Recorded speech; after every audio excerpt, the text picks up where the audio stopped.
ઉત્તરાયણને લઈ રાજ્યભરના મંદિરોમાં ભક્તોની કતાર જોવા મળી હતી અને ઉત્તરાયણના પર્વ પર લોકોએ પહેલા ભગવાનના દર્શન કર્યા અને પછી ધાબે ચડ્યા હતા।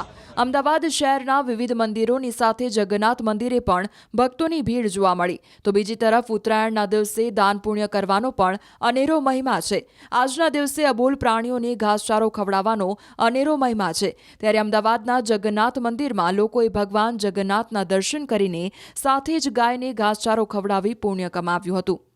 આજે ઉત્તરાયણનો પર્વ છે અને ઉત્તરાયણના દિવસે દાન પુણ્યનું પણ વિશેષ મહત્વ હોય છે। આજે મંદિરોમાં ભક્તો પણ ભીડ લાગી છે। ભગવાન જગન્નાથનું આ મંદિર છે અને જગન્નાથ મંદિરમાં ભગવાન જગન્નાથને વિશેષ શણગાર છે તે કરવામાં આવ્યો છે। બહેન સુભદ્રાજી, ભાઈ બલભદ્રજીને પણ વિશેષ શૃંગાર છે તે કરવામાં આવ્યો છે અને ભક્તોની ભીડ પણ અહીં જોવા મળી રહી છે। અત્યારે વહેલી સવારથી જ લોકો છે તે પહેલાં ઉત્તરાયણના દિવસે મંદિરે આવી રહ્યા છે અને ત્યારબાદ પતંગ ચગાવવાના છે। બેન, આપ ક્યાંથી આવો છો? ગોતા। અચ્છા, દર વર્ષે આવો છો? દર વર્ષે આવીએ તો આજે પહેલા ભગવાન અને પછી પતંગ ચગાવવાની છે, એવું છે? છીએ। પહેલા ભગવાન, ગોદાન, પછી પતંગ દર વર્ષે કરો છો? દર વર્ષે કરીએ છીએ। આપનું નામ શું? ભાવી।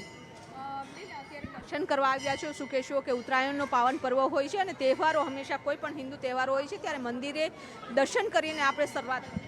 ચોક્કસ। ભગવાનને પહેલાં ભોગ લગાવશે અને ત્યારબાદ આજના ભગવાનના આશીર્વાદ મેળવશે અને ત્યારબાદ દિવસની શરૂઆત છે તે લોકો કરતા હોય છે। વહેલી સવારથી જ મંદિરોમાં ભીડ છે તે જોવા મળી રહી છે।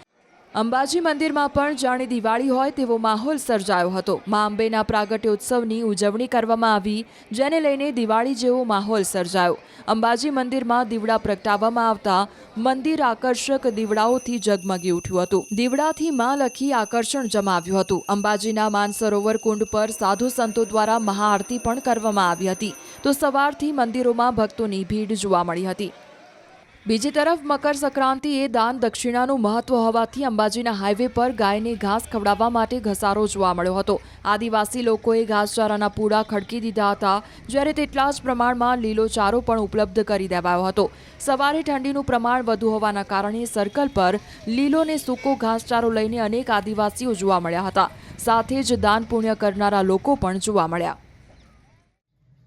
રાજ્યભરના મંદિરોમાં પણ ઉત્તરાયણ પર્વનો માહોલ જોવા મળ્યો। મંદિરો ઉત્તરાયણ અને પતંગના રંગમાં રંગાયેલા જોવા મળ્યા। મંદિરમાં પણ પતંગ થીમનું ડેકોરેશન કરવામાં આવ્યું। ત્યારે અંબાજી મંદિર પણ ઉત્તરાયણના રંગમાં રંગાયેલું જોવા મળ્યું। મકર સંક્રાંતિના પર્વને લઈને માને પતંગનો શણગાર કરવામાં આવ્યો હતો। અંબાજી મંદિરમાં ફૂલોનો શણગાર કરવામાં આવ્યો હતો। ઉત્તરાયણને લઈ પતંગનો અનોખો શણગાર કરવામાં આવ્યો। ભક્તો દ્વારા પતંગનો શણગાર કરાયો। મંદિર અલગ અલગ જગ્યાએ પતંગો બાંધવામાં આવ્યા અને પતંગોનો શણગાર શ્રદ્ધાળુઓમાં આકર્ષણનું કેન્દ્ર બન્યું। આ તરફ આણંદ જિલ્લાના ખંભાતમાં બીએપીએસ મંદિરે હરિભક્તો ઉમટી પડ્યા હતા। ખંભાત શહેરની પોળોમાં જોડી દાન એકત્ર કરવા નીકળ્યા હતા અને મકર સંક્રાંતિ પર્વ નિમિત્તે યથાશક્તિ દાન કરવાનો મહિમા અનેરો છે। ત્યારે બીએપીએસ સ્વામિનારાયણ મંદિર ભક્તોએ જોડીમાં દાન કર્યું હતું।